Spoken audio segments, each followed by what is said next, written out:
Alright, so in this drawer right here, I have this thing. This little tiny red cell with silver ends. And this is the Maxell Super Lithium ER3 half AA 3.6 volt battery. Now, a lot of the Macintosh folks know these batteries here because when they leak, oh my goodness, they leak, and they make an absolute mess. And for anybody else who has never seen battery leakage inside of a Macintosh system, it's very corrosive. It'll corrode the case, it will destroy the circuit board, it'll basically destroy everything you touch. Now, ironically, this battery here is... Did I see a date of manufacture on this one here?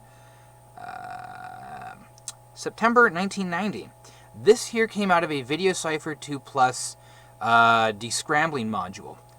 For the old satellite receivers. This still reads 3.55 volts. So I'm going to either leave it to VideoCypher and General Instruments to make a very, very efficient battery backup system, or the fact that maybe this battery has just... It's fantastic in some applications, and there I am dropping it. Anyways, what's the point of this video here? Like I said, when they leak, they cause all sorts of damage. And what I have here in this small little pile is a bunch of RAM. And what I have here is a 64-pin RAM sim from a Macintosh 2FX. And let me see if I can bring it closer to the camera and focus it.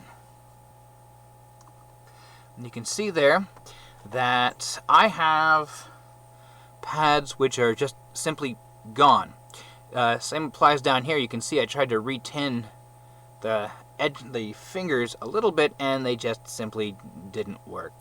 So again, the corrosive nature is horrible, and with these 64-pin sticks here, it's even worse because just about nothing uses these. The exception to that would be AST, which has a different pinning.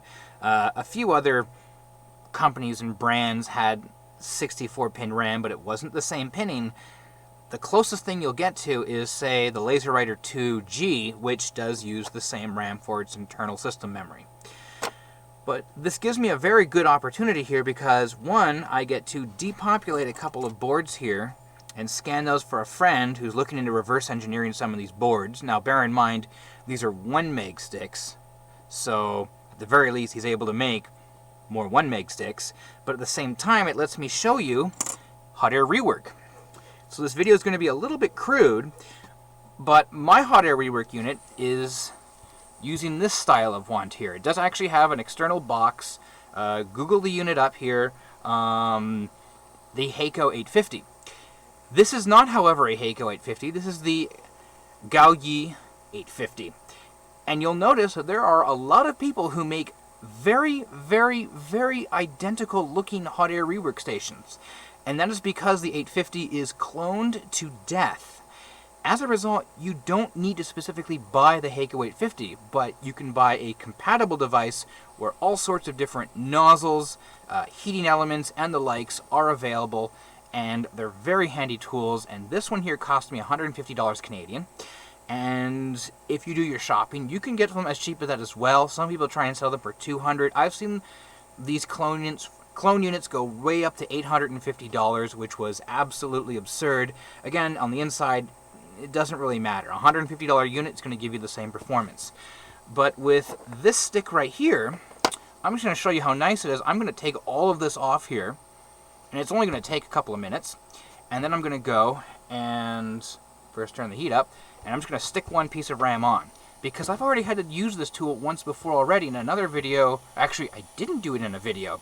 And that was with a Power Macintosh 6100 with bad onboard RAM. But anyways, that buzzing noise you're hearing is the little tiny air pump that's inside of this hot air rework unit. And I much more appreciate those units as opposed to the other models which have the fan right here in the handle. But let's get to it. So I'm going to use a set of tweezers.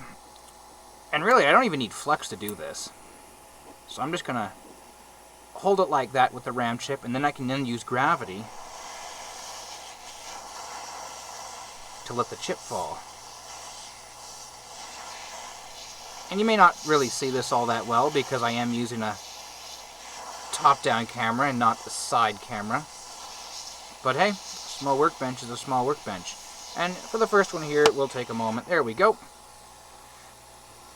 I'm just going to pile it over there. And this one's pretty much the same. I have good traces here and good pads here, but these pads here are pretty badly corroded. But I'm just going to continue on with the desoldering here. And again, I'm just going to heat. Other side, and let gravity do the rest. There we go.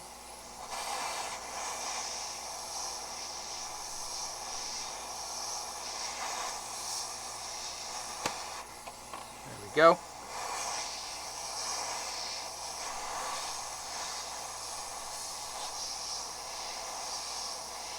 And you can do this wrong. I'm really working only at like half temperature now. With my air pretty low, you can actually burn and delaminate these boards if you're not careful. I don't really recommend this stuff on through holes, simply because there's typically much better ways to be doing it. But for surface mount stuff, you can just pick stuff right off.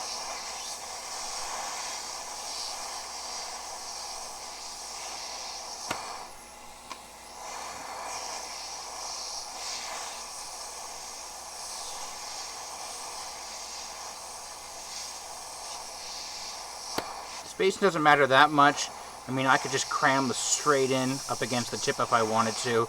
Sure, it'll heat up faster, but I'll risk burning it. Or I can go this far away, but then it'll take forever to go off. So I'm just here about, 10 millimeters away. And they just fall off. Simple as that. And even these little tiny decoupling capacitors underneath each and every chip, it's even faster. Tweezer, heat, off. 1, 2, 3, 4, 5, 6, 7, 8. And there we go. We have the entire board completely depopulated just like that. Now, let's say you wanted to stick RAM back onto it. Now, really, you should be applying flux and cleaning up these pads here, but because of the hot air gun, it makes your life a little bit easier. I'm just going to place the chip on top of the pads, and just one side at a time.